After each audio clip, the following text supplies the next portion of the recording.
But you know, well, when you see my movie, you'll understand why I think what I think. My movie is getting standing ovations. Ordinary people are waking up to the truth, and I think this movie is going to have a dramatic effect on America and wake people up to what's happening. We were in the black community in Chicago last night, and I can tell you, they are going crazy. They want to put together million-man marches on Washington already when they learn what was going on.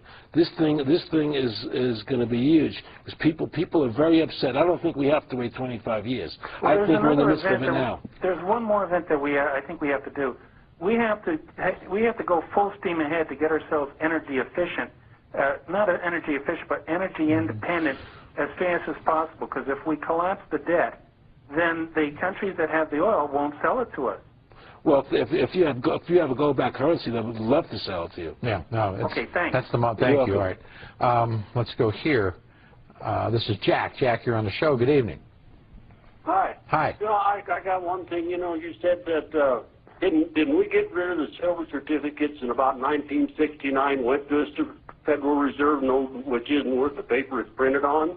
Yeah. But anyway, you're talking about getting people together. How can we get people together when the government is promoting a division between the Mexicans and the whites and the blacks? And just, you had a prime example of it with Margie there, didn't you? Well, that's I'll hang up now. And you're not going to get 100% of the people together. That's for certain.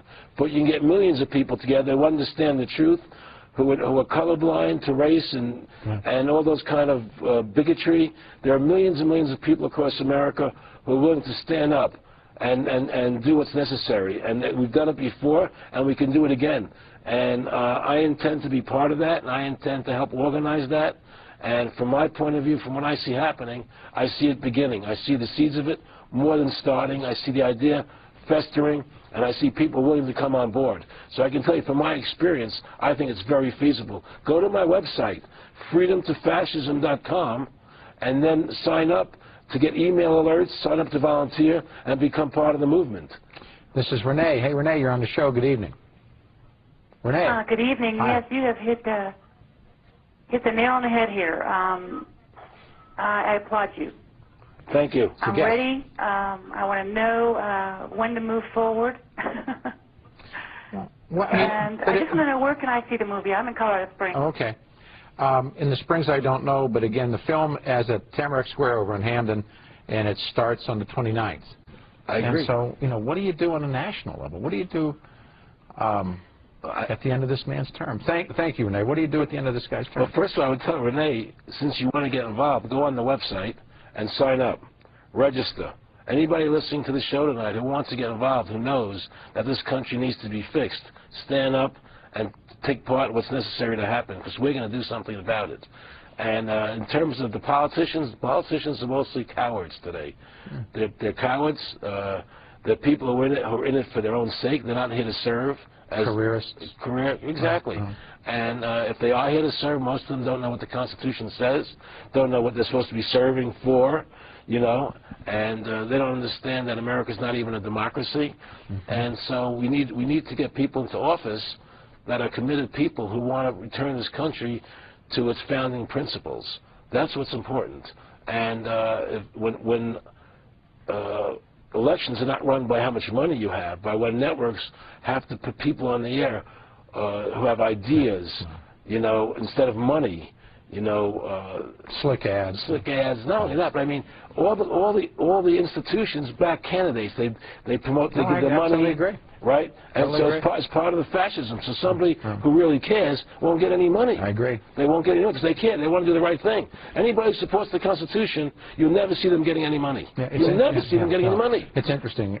One of my mantras is also public finance of elections, short-term access, in a term access. And it doesn't work that way. No, it doesn't.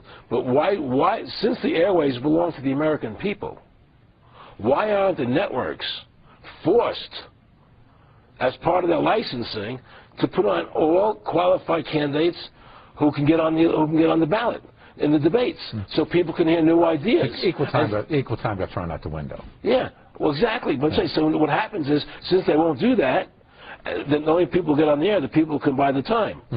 And that's who the corporations want to back, because they're supporting Okay, so that's the problem we face.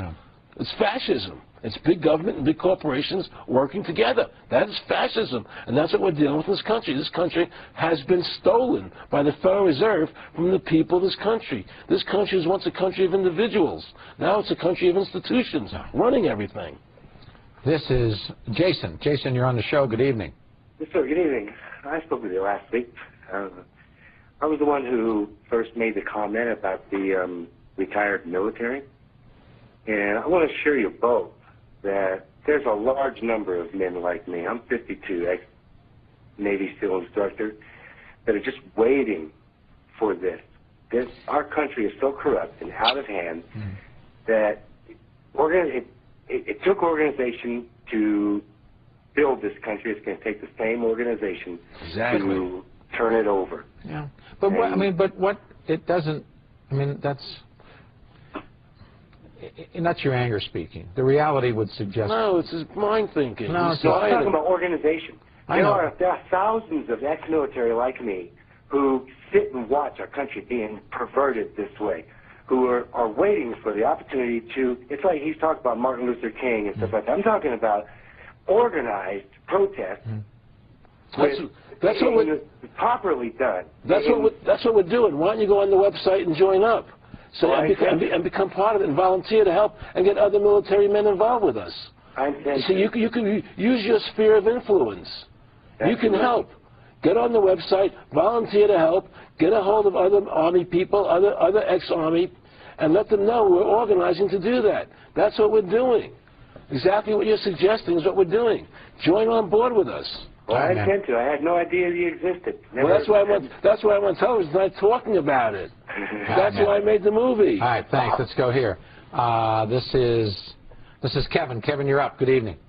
Hi. Good evening, Peter. Hi.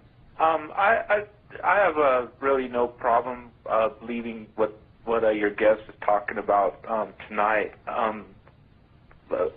He's right as far as people needing to wake up.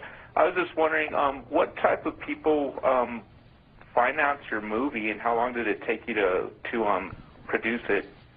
I started making the movie in May of 2004. I just finished the final cut just a couple of weeks ago, basically. The show that we're airing here Friday will be the first time that the final cut is really being seen. I financed it myself because I didn't want anybody involved. We had many volunteers, people who wanted to work on the movie for free, and it's been a labor of love. And if I had financed it the way I normally make my movies, like Trading Places or The Rose or the movies I made, I would have had to go to the Hollywood studios, and I never would have made the movie because they wouldn't have financed it and they won't distribute it. You know, I mean, all the studios saw the movie. I shouldn't say all, most of them saw the movie, and they all love the movie. So it's a great piece of work. But you know, we don't want to distribute it. We don't want to be audited by the IRS. We don't want this. We don't want to take on the Federal Reserve. Right. You know, and so we're doing it ourselves, and we're having great success. And soon enough, it'll be out on DVD. It'll be on the internet. You know, everybody can watch it. And it's a labor of, you know, it's what Paine did during the Revolutionary War, common sense. You know, he wrote those pamphlets. I'm going to make movies describing what's happening in America. This is volume 1, you know, and people want to see movies. They don't read so much anymore. Well, that's great. Good luck to you. Hi, man. Go Thanks. on the website, volunteer to help you. All right, let's go to Pete. This is Pete. Hey, Pete, you're on the show. Good evening. How are you doing tonight, I'm Peter? good, man. Thank you. It's good. I want to say thank you, Aaron, for what you're doing. Thank you, Pete. More people. I mean, I've been very aware of what is going on with our government, looking at the newamericancentury.org website and what these men are doing who say that there are our leaders and what they're doing. And I just appreciate, after I'm done talking with you, I'm going to sign up and just keep on. We got to do, like you said, we need to do what Gandhi preached and what King preached about having nonviolent revolution, so that the government is aware that we're tired of this, what they're trying to sell us and what the corporations are trying to sell us. Exactly. And I just appreciate you making this movie and getting people to get started so that they're aware and being a focal point to get this movement going. Thank you. God bless you. We have a slogan for the movie now. One family, one movement, freedom for all. That's what we're about. We have about 3 or 4 minutes left. Recap this again, and what do you and how you came to this point to make this film, and how do you see all of this? Well, my thing is that I wasn't happy with what was happening in the country. I kept seeing little things happening, little problems. When Ross Perot ran for president, you know, I was very dissatisfied. When he ran, I said, oh, my God, there are millions of people who feel like I feel. Because I thought I was alone in my feelings, you know. I saw things happening, and I wasn't happy with it. And then when he ran, and I saw many millions of people were unhappy, then I decided to get more active in politics because there was a base to work with. And I went out and made a video called Mad as Hell, which was a bit over the top, I must say. And but yet the content was very good. The style in which I did it was a little strange, I must admit. But and then I ran for governor of Nevada in '98, and I came in second in a 4-way race with almost 30% of the vote. They said I wouldn't get 2%. And that's when I found out about the voting machines and what's going on with the voting machines and the Sequoia Pacific machine and the Diebold machine. You know, those machines, the source code of those machines determines who wins the election. Whoever programs the source code decides who wins the election. And the people who are in charge of the voting machines, the people, not the people who build it, but the elected officials, they have no say in what the source code says. They can't even check the source code. So let's assume, for an example, that it's programmed that every 3 votes I only get 2, and you get 3. So they convert to win. And there's no way to know how you voted. There's no way to double check it. This is no paper ballots. So you must have paper ballots. So when I ran for governor and I saw the corruption in the voting machines, and then I saw what happened at Ruby Ridge when they killed that child, shot him in the back, and blew the mother's head off, and Waco when they killed all those people for no reason. I just said, how can this be happening in America? How can this be happening here? And I got more and more involved and more and more interested to see what was going on. Was there a tipping point? I think Waco was my tipping point. When I saw what happened to Waco, I said, I'm going full-fledged. This is disgusting. They killed all those people for no reason. There was no need for those people to die and to be killed in that fight and burned to death. That was the most disgusting event. The war in Iraq, a disgusting event. When I heard Rumsfeld talking about shock and awe, oh, let's everybody go home, watch on television shock and awe, as if it was a 4th of July fireworks. There are people under that concrete being killed and maimed, children and women and men dying for no reason. For no reason, you know? I had a friend, one of the Rockefellers, he said to me, Aaron, what do you think women's liberation was about? And I said, I think I had conventional thinking.